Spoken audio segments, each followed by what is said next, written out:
पहुंचे हुए हैं। और देखिए हर तस्वीर हम आप तक यहां पर पहुंचा रहे हैं क्योंकि केंद्रीय मंत्री यहां पर सभी मौजूद हैं अमूमन, और प्रधानमंत्री नरेंद्र मोदी यहां पर पहुंचे हुए हैं। यतेंद्र हमारे सहयोगी ज्यादा जानकारी के लिए। यतेंद्र, क्या कुछ यहां पर कहा जाएगा अब जब ये पूरी बैठक शुरू होगी, जिसकी शुरुआत यहां पर जेपी नड्डा की अध्यक्षता से शुरू होते हुए, उनके भाषण से शुरू होते हुए नजर आएगी? क्या नजर आएगा उनके उन शब्दों में, क्योंकि कोरोना महामारी के बाद में पहली बार उनकी अध्यक्षता में ये प्रत्यक्ष बैठक हो रही है? देखिए, बिल्कुल कोरोना महामारी के बाद ये बैठक हो रही है। हालांकि पूरी तरह से बैठक नहीं कह सकते क्योंकि सेमी वर्चुअल इसको कह सकते हैं, क्योंकि ज्यादातर बड़े नेता जो अलग अलग प्रदेशों के हैं, मुख्यमंत्री, प्रदेश अध्यक्ष, संगठन मंत्री, वो अपने अपने केंद्रों से जुड़ेंगे। हमारे साथ बीजेपी दिल्ली के प्रदेश के कोषाध्यक्ष हैं विष्णु मित्तल जी। विष्णु जी,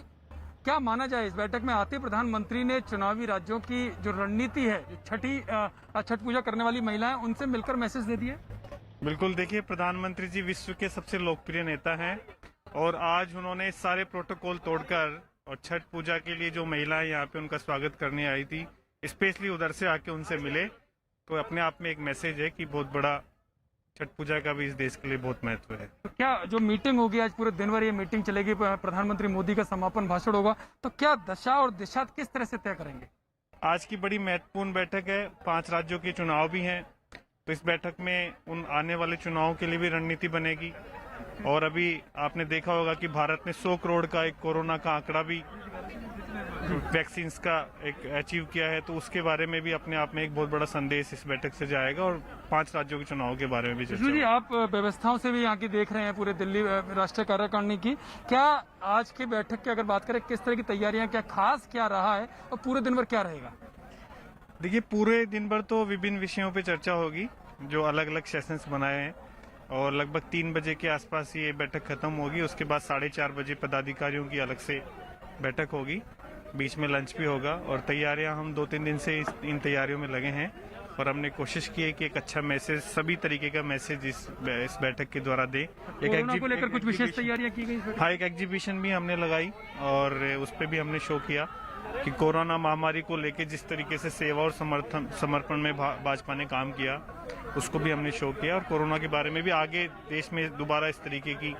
दोबारा ना फैले, उसके बारे में बात है। चलिए, आप देख सकते हैं विष्णु मित्तल हैं दिल्ली बीजेपी के कोषाध्यक्ष, जो कह रहे हैं कि काफी तैयारियां कोरोना संकट को लेकर की गई, एग्जीबिशन बनाई गई है, और जब बैठक खत्म हो जाएगी प्रधानमंत्री मोदी के समापन भाषण से दिशा और दिशा तो तय होगी, लेकिन इसके बाद उसको किस तरह से अमल में लाया जाए, जो प्रधानमंत्री मोदी कहेंगे, उसको लेकर राष्ट्रीय पदाधिकारियों की एक अलग से बैठक शाम को 4:30 बजे यहीं पर होगी।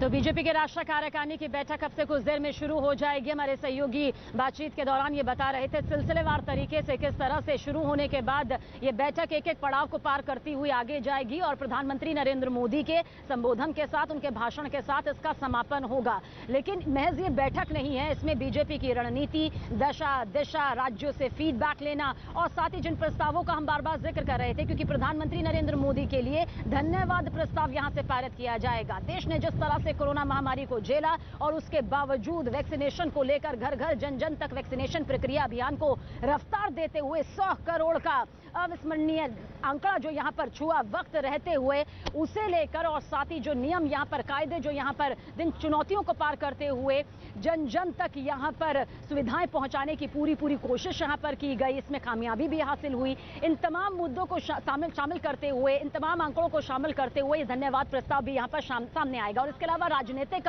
प्रस्ताव का जिक्र करें, आर्थिक प्रस्ताव का जिक्र करें और विदेश नीति के मसलों पर भी एक प्रस्ताव यहां पर पारित होगा, क्योंकि प्रधानमंत्री नरेंद्र मोदी ने कई विदेश यात्रा भी पिछले कुछ वक्त में की है और इस दौरान जो हिंदुस्तान के रिश्तों के साथ एक मजबूती आर्थिक तौर पर, सामाजिक तौर पर, राजनीतिक तौर पर देखने को मिली है, उसका भी जिक्र यहां पर किया जाएगा। जीएसटी का भी जिक्र यहां पर देखिए किया जा सकता है, क्योंकि रिकॉर्ड तोड़ जीएसटी कलेक्शन को लेकर भी इसे मोदी सरकार अपनी कामयाबी बताती रही है, खासतौर से ऐसे वक्त में जबकि आर्थिक ढांचा जो है वो कहीं ना कहीं लुढ़कता हुआ नजर आया कोरोना काल में, लेकिन फिर से उसे ढर्रे पर लाया गया, फिर से उसे सुचारू रूप से चलाया गया, क्योंकि जन जन तक सुविधाएं पहुंचाना, जन जन तक खाने पीने की सुविधाओं को पहुंचाना, स्वास्थ्य सेवाओं को पहुंचाना, ये पिछले 2 साल में सबसे बड़ी चुनौतियों में शुमार रहा। और इससे प्रधानमंत्री नरेंद्र मोदी के नेतृत्व में सभी ने निभाते हुए एक कदम दर कदम वो आगे लगातार बढ़ते रहे। ये तमाम जो मुद्दे जिनका जिक्र इस वक्त हम कर रहे हैं, ये तमाम तस्वीरों के तौर पर इस वक्त नजर यहां पर आएंगे,